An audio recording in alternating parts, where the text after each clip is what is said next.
Welcome back to Oracle TV. I'm joined here right now by Joe Weil. He is the CEO of Unplugged.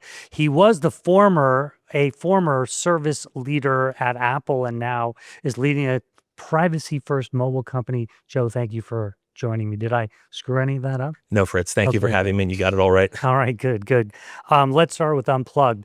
What problem did you set out to solve? So, Fritz, we're solving a very unique problem at Unplugged that is also actually very pervasive, which is our government, intelligence, and defense agencies are staffed with people who carry smartphones.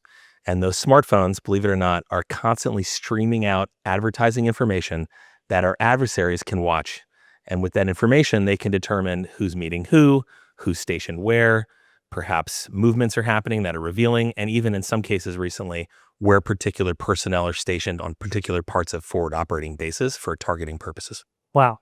So from a national security perspective, that creates a lot of problems, I imagine. It does. There's a huge imbalance between the posture we take with smartphone data and our principal adversaries. So while their internets are closed off behind firewalls, ours are actually subsidized by advertising, and all that data is harvestable, purchasable by our adversaries. So that means who's meeting with who's where, who's in what part of the base is available to our adversaries, but we can't see any of that data from their groups. It's a big imbalance. And it sounds like also the problem may be getting worse because we've had these for a long time. So what's changed about this from a national security standpoint?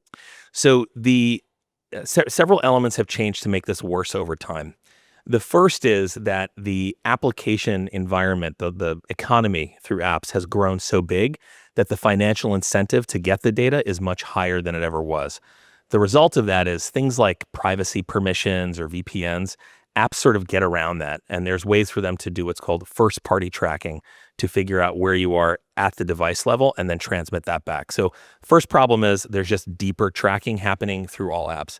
The second issue is compute is much more available now through AI, so it's much faster to analyze all this data and figure out meaning from it. And then lastly, the amount of screen time in applications has also just ballooned.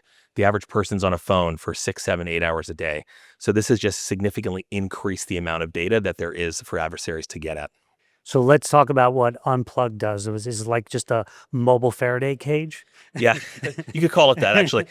We actually created a unique technology. We perceive that the application itself is the battleground today. And we made a unique technology called the DMZ that goes through the application, every application on the phone. So we build the phone, the operating system, and we manage every app at runtime. So what that means is our end users are running all the apps they're used to using to communicate with their family, do their banking, whatever else, social media. But the apps are not able to transmit information that can be used to determine where they are or who they're with. So it's a unique way to solve the problem. We have to deliver normal consumer usability, but we need to bring this much higher security level to the product. You're part of this entire defense technology ecosystem. What does working alongside a company like Oracle help make possible for Unplugged? Well, there's a number of benefits for us that really stand out. The first is, in addition to Oracle, there's other companies in the cohort that also supply really important parts of the stack that fit really well for us. So for us, it's really powerful to be part of a broader ecosystem that comes together to really supply customers with a comprehensive solution to these issues.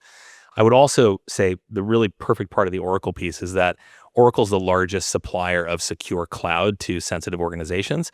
And we are able to provide the members of those organizations with a secure endpoint for the secure network that they're on. Great. So what's next for Unplugged? Yeah, a lot is happening right now. So we're working with governments and defense organizations to bring new standards to how they deploy mobile devices to their forces. So we're really in the process of working with governments and militaries and intelligence agencies to define new standards. And our objective is to work with them to create new ways to measure the digital footprint so that we leave this imbalance we've had in which our adversaries can see our digital footprint better than we can.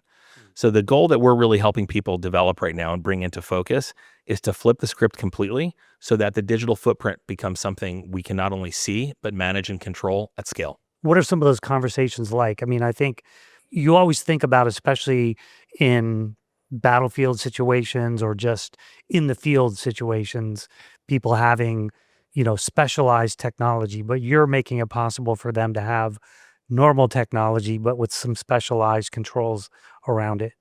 Correct. Yeah. The issue really comes to light when you look at hotspots, whether it's Eastern Europe or the Middle East. One of the phenomena that occurs is you'll have units that are outfitted with these very specialized devices that require unique, 50-digit codes to access, and they can only talk to other unit. It's very like bat phones. And the problem is when things get hot, those get left behind, and out comes the iPhone, and suddenly people are calling in airstrikes on WhatsApp, which happens constantly. The problem is this notion of two phones, the secure phone and the personal phone. It violates the whole OPSEC need because you're carrying around a targeting beacon. So solving this problem and creating a single platform that addresses both needs is the key. I would also add, though, it's not only in these hotspots where it matters, because one of the things we've seen going back for decades now is we've been able to map the movement of forces at home. So it's not only where they are in forward operating bases, but which units are training with which units in the States. This is something we want to bring ambiguity back to as well. Joe, thank you so much for joining us today. Thanks, Fritz.